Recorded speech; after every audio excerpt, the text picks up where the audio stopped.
नमस्कार। आज हम भारतीय क्रिकेट के सफरनामे में कुछ ऐसे खास पलों की पड़ताल करेंगे जिन्होंने सिर्फ मैच नहीं जिताए, बल्कि मैं कहूंगा कि खेल के प्रति देश के पूरे नजरिए को ही बदल दिया है। हाँ बिल्कुल। हमारे हाथ लगे हैं क्रिकेट की कहानियों के कुछ अंश जो उन ऐतिहासिक मैचों पर खास रोशनी डालते हैं जिनकी गूंज आज भी क्रिकेट प्रेमियों के कानों में है। सही बात है। आज हमारा इरादा है उन 3 खास मुकाबलों को जरा गहराई से समझने का जिन्होंने भारतीय क्रिकेट को वो पहचान दी जो आज हम देखते हैं। तो चलिए शुरू करते हैं ये दिलचस्प बातचीत। बिल्कुल। और ये जो मैच है ना, ये सिर्फ स्कोर कार्ड के आंकड़े नहीं है।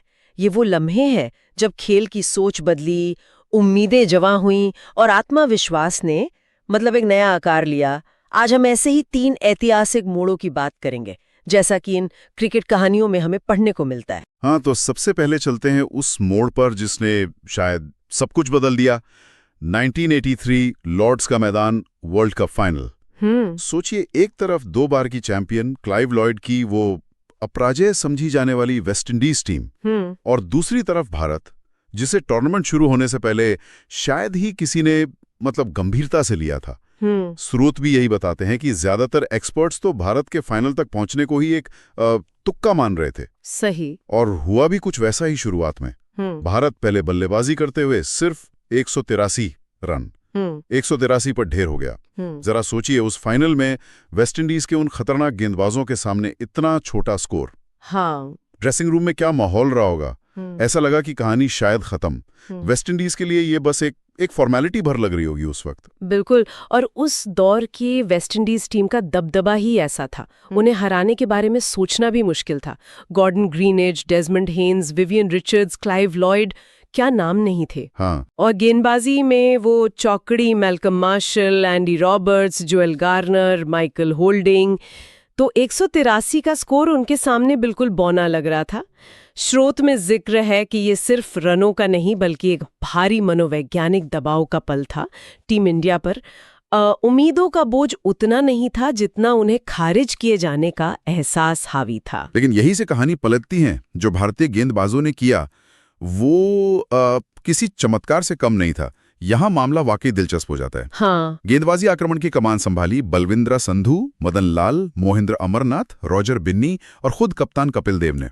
स्रोत बताते हैं कि कपिल ने टीम से कहा था, देखो रन ज्यादा नहीं बने पर हम लड़ेंगे, और क्या लड़े वो। संधू ने ग्रीनिश को जल्दी बोल्ड किया, लेकिन फिर विवियन रिचर्ड्स, उन्होंने तूफानी अंदाज में खेलना शुरू किया।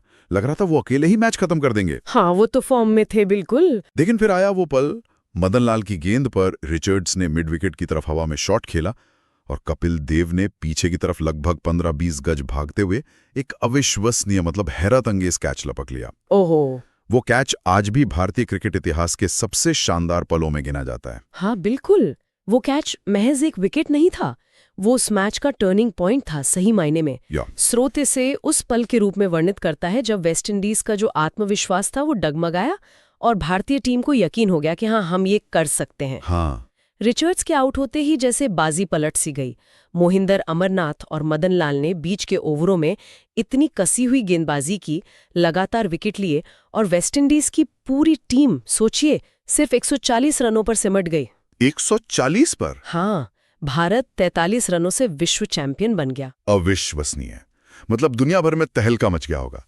ये सिर्फ एक कप जीत नहीं थी। इसका असर क्या हुआ फिर? क्या कहता है स्रोत? जैसा कि स्रोत इसे बहुत सटीक रूप से कहता है, ये भारतीय क्रिकेट का जागरण था। ये वो पल था जब दुनिया ने भारतीय क्रिकेट को एक नई नजर से देखा। लेकिन इससे भी ज्यादा महत्वपूर्ण ये था कि भारत ने खुद को एक नई नजर से देखा। अच्छा। इस जीत ने खिलाड़ियों की एक पूरी पीढ़ी को प्रेरित किया। स्रोत के अनुसार इसने भारत में क्रिकेट को गली मोहल्लों से निकालकर एक गंभीर करियर विकल्प बनाने की ओर प्रेरित किया। इंफ्रास्ट्रक्चर बेहतर हुआ, बच्चों ने कपिल देव, मोहिंदर अमरनाथ बनना चाहा। ये सिर्फ एक खेल की जीत नहीं थी, एक राष्ट्र के आत्मविश्वास की जीत थी। वाह, उस एक जीत ने वाकई कितनी चीजें बदल दी। चलिए अब उस नींव पर बनी अगली इमारत की ओर बढ़ते हैं। करीब 18 साल बाद 2001, कोलकाता का ऐतिहासिक ईडन गार्डन्स। इस बार दुश्मन और भी तगड़ा था, स्टीव वॉ की ऑस्ट्रेलियाई टीम। हाँ। जो लगातार 16 टेस्ट मैच जीतकर भारत आई थी। उन्हें हराना लगभग नामुमकिन सा लग रहा था उस वक्त। बिल्कुल। और मैच की शुरुआत में इस बात को सही भी साबित किया। भारत अपनी पहली पारी में सिर्फ 171 रन पर सिमट गया। ऑस्ट्रेलिया ने जवाब में बना डाले 445 run. Glenn McGrath, Jason Gillespie, Shane Warne जैसे गेंदबाजों के सामने भारतीय बल्लेबाज बेबस नजर आए। भारत पर 274 रनों की भारी बढ़त थी और ऑस्ट्रेलिया ने हमें फॉलो ऑन खेलने को कहा। मतलब हार बिल्कुल सामने खड़ी थी। सीरीज का दूसरा टेस्ट भी हाथ से जाता दिख रहा था। फॉलो ऑन खेलना, जैसा आपने कहा, ये सिर्फ स्कोरबोर्ड पर दबाव नहीं डालता, बल्कि मानसिक रूप से भी टीम को तोड़ देता है। स्रोत बताते हैं कि उस ऑस्ट्रेलियाई टीम का रुतबा ऐसा था कि फॉलो ऑन मिलने के बाद वापसी की कल्पना करना भी मुश्किल था। ज्यादातर टीमें ऐसे हालात में जल्दी हथियार डाल देती हैं। ये वास्तव में कैरेक्टर, धैर्य और संकल्प की अग्नि परीक्षा थी। पर शायद भारतीय टीम ने हार नहीं मानी थी। दूसरी पारी में सदगोपन रमेश जल्दी आउट हो गए। फिर क्रीज पर आए वीवीएस लक्ष्मण, जिन्हें पहली पारी में चोट लगने के बावजूद नंबर 3 पर भेजा गया था, और उनका साथ देने आए राहुल द्रविड़। और फिर जो हुआ वो भारतीय टेस्ट क्रिकेट के इतिहास का सुनहरा अध्याय बन गया। हाँ। लक्ष्मण ने खेली 281 रनों की वो महाकाव्य पारी और द्रविड़ ने 180 रनों का अद्भुत योगदान दिया। दोनों ने मिलकर पूरे चौथे दिन बल्लेबाजी की, एक भी विकेट नहीं गिरने दिया। अविश्वसनीय। सोचिए, उस ऑस्ट्रेलियाई आक्रमण के सामने फॉलो ऑन खेलते हुए पूरा दिन बल्लेबाजी करना। दोनों के बीच 5वें विकेट के लिए 376 रन की रिकॉर्ड साझेदारी हुई। भारत ने अपनी दूसरी पारी 7 विकेट पर 657 रन बनाकर घोषित की। ऑस्ट्रेलिया को जीत के लिए लगभग असंभव सा लक्ष्य मिला, 384 रन, वो भी मैच के 5वें दिन की टूटती हुई पिच पर। और फिर गेंदबाजों ने अपना काम किया, खासकर युवा हरभजन सिंह ने। उन्होंने पहली पारी में हैट्रिक समेत 7 विकेट लिए थे और दूसरी पारी में भी उन्होंने ऑस्ट्रेलियाई बल्लेबाजी क्रम को तहस नहस कर दिया। 6 और विकेट चटकाए। कमाल की गेंदबाजी। हाँ, और सचिन तेंदुलकर ने भी कुछ अहम विकेट लिए। ऑस्ट्रेलिया 212 रनों पर ऑल आउट हो गई और भारत ने 171 रनों से वो मैच जीत लिया, जिसे वो 3 दिन पहले लगभग हार चुके थे। फॉलो ऑन खेलने के बाद टेस्ट जीतने का ये इतिहास में सिर्फ तीसरा मौका था। ये तो वाकई रोंगटे खड़े करने वाली वापसी थी। इसे श्रोता किस नजरिए से देखता है? इसका महत्व क्या था? श्रोता इसे बिल्कुल सही मायनों में आत्मविश्वास की जीत कहता है। 1983 ने हमें विश्व मंच पर पहचान दिलाई थी, ठीक है, लेकिन 2001 की इस जीत ने भारतीय टीम के अंदर ये विश्वास भरा कि वो दुनिया की किसी भी टीम को किसी भी परिस्थिति से हरा सकती है। ये सिर्फ एक मैच नहीं था, ये एक मानसिकता का बदलाव था। स्रोत के अनुसार इस जीत के बाद भारतीय टीम ने विदेशों में भी बड़ी टीमों को टक्कर देना और हराना शुरू किया। इसने दुनिया को ये संदेश दिया कि भारत अब सिर्फ घरेलू शेर नहीं, बल्कि क्रिकेट की एक महाशक्ति बनने की राह पर है। जैसा स्रोत में लिखा है, इस जीत ने दुनिया को बताया कि भारत किसी से कम नहीं है। बिल्कुल, उस जीत ने भारतीय क्रिकेट को एक नया नेवर से डाई वाला रवैया दिया, कभी हार न मानने वाला जज्बा। अब आते हैं उस पल पर जो शायद हम में से ज्यादातर लोगों की यादों में एकदम ताजा होगा। 2011 मुंबई का Wankhede stadium, world cup final. हाँ, वो दिन। 28 साल बाद भारत अपनी धरती पर वर्ल्ड कप जीतने के मुहाने पर खड़ा था। सामने थी महिला जयवर्धने और कुमार संगकारा की अगुवाई वाली मजबूत श्रीलंकाई टीम। श्रीलंका ने पहले बल्लेबाजी करते हुए महिला जयवर्धने के शानदार शतक 103 नाबाद की बदौलत 274 रनों का चुनौतीपूर्ण स्कोर खड़ा किया। वर्ल्ड कप फाइनल का दबाव, अपने घरेलू दर्शकों की उम्मीदें और सामने 275 रनों का लक्ष्य, काफी बड़ा लक्ष्य था फाइनल के हिसाब से। हाँ बिल्कुल। फिर भारत की पारी शुरू हुई और शुरुआती झटके लगे।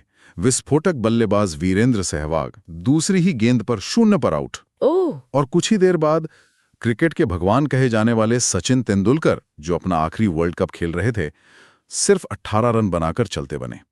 पूरे स्टेडियम में जैसे एकदम सन्नाटा पसर गया होगा।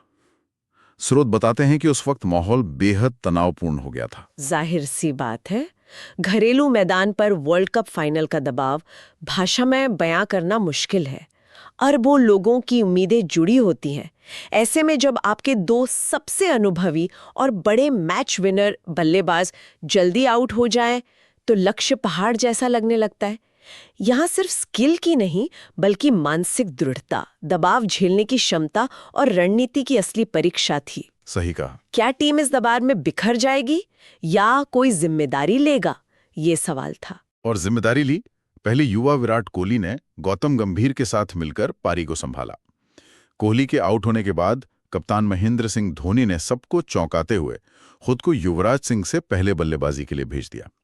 धोनी उस टूर्नामेंट में ज्यादा रन नहीं बना पाए थे, लेकिन फाइनल में उन्होंने कप्तानी पारी खेलने का फैसला किया। हाँ, वो एक बड़ा फैसला था। गौतम गंभीर ने एक छोर मजबूती से थामे रखा और 97 रनों की शानदार जुझारू पारी खेली। शतक से भले ही चूक गए, लेकिन उन्होंने भारत को जीत की दहलीज तक पहुंचाने में बहुत अहम भूमिका निभाई। बिल्कुल, बहुत महत्वपूर्ण पारी थी वो। दूसरी तरफ थे कप्तान कूल MS धोनी। उन्होंने गंभीर के साथ 109 रनों की साझेदारी की और फिर युवराज सिंह के साथ मिलकर भारत को जीत की तरफ ले गए। उन्होंने दबाव को जैसे सोख लिया और श्रीलंकाई गेंदबाजों पर पलटवार किया। और फिर आया वो ऐतिहासिक पल। अब जीत के लिए 40 रन्स चाहिए थे। धोनी ने नुआन कुलशेखरा के गेंद पर लॉन्ग ऑन के ऊपर से वो यादगार छक्का जड़ा। भारत 6 विकेट से मैच जीत गया और 28 साल बाद दूसरी बार वर्ल्ड चैंपियन बना। वो शॉट, वो जश्न, वो सचिन तेंदुलकर को कंधे पर उठाकर मैदान का चक्कर लगाना, ये सब भारतीय क्रिकेट के अमर पलों में शामिल हो गया। बिल्कुल, वो जीत कई मायनों में खास थी। 28 साल का लंबा इंतजार खत्म हुआ। सचिन तेंदुलकर का वर्ल्ड कप जीतने का सपना उनके घरेलू मैदान पर पूरा हुआ। लेकिन स्रोत के नजरिए से देखें तो इस जीत ने भारत को क्रिकेट में नई ऊंचाई पर पहुंचा दिया। अच्छा। ये उस विश्वास की पराकाष्ठा थी जिसकी नींव 1983 में रखी गई थी और जिसे 2001 जैसी जीतों ने मजबूत किया था। ये जीत इस बात का सबूत थी कि भारतीय क्रिकेट अब लगातार बड़े मंच पर बेहतरीन प्रदर्शन करने और जीतने में सक्षम है। ये सिर्फ एक टूर्नामेंट की जीत नहीं थी, ये भारतीय क्रिकेट के एक स्वर्ण युग की पुष्टि थी एक तरह से। तो ये थे वो 3 मैच 1983, 2001 और 2011, जिन्होंने भारतीय क्रिकेट की कहानी को एक नई दिशा दी। 1983 ने हमें दुनिया के नक्शे पर स्थापित किया और सपना देखना सिखाया। 2001 ने हमें वो कभी हार न मानने वाला जज्बा और अटूट आत्मविश्वास दिया। और 2011 ने उस आत्मविश्वास को विश्व विजय में बदला, ये साबित करते हुए कि हम सर्वश्रेष्ठ हैं। बिल्कुल सही कहा। जैसा कि स्रोत इन घटनाओं का वर्णन करते हुए कहता है, ये सिर्फ क्रिकेट मैच नहीं थे, ये भारतीय क्रिकेट की शानदार यात्रा के मील के पत्थर थे। हर जीत सिर्फ उस समय का जश्न नहीं थी, बल्कि उसने आने वाली पीढ़ियों के लिए प्रेरणा का काम किया। इन जीतों ने क्रिकेट को भारत में सिर्फ एक खेल से कहीं आगे बढ़ाकर एक जुनून, एक भावना और कुछ हद तक एक धर्म जैसा बना दिया। इन कहानियों से यही पता चलता है कि ये सिर्फ मैदान पर खेले गए खेल नहीं, बल्कि करोड़ों लोगों की भावनाओं और आकांक्षाओं का प्रतीक बन गए। सही बात है। और जब हम इन शानदार जीतों को याद करते हैं, तो एक सवाल मन में आता है जिसका जिक्र स्रोत सीधे तौर पर नहीं करता, लेकिन सोचने पर मजबूर करता है कि भविष्य में भारतीय क्रिकेट के लिए अगला ऐसा निर्णायक मोड़ कौन सा होगा। ये तो सोचने वाली बात है। हाँ, वो कौन सी जीत, कौन सा प्रदर्शन या कौन सा खिलाड़ी होगा जो आने वाले समय के लिए वैसी ही प्रेरणा बनेगा जैसी ये 3 जीतें बनी। यह एक ऐसा सवाल है जिसका जवाब शायद भविष्य के गर्भ में है और जिसका हम सब शायद इंतजार करेंगे।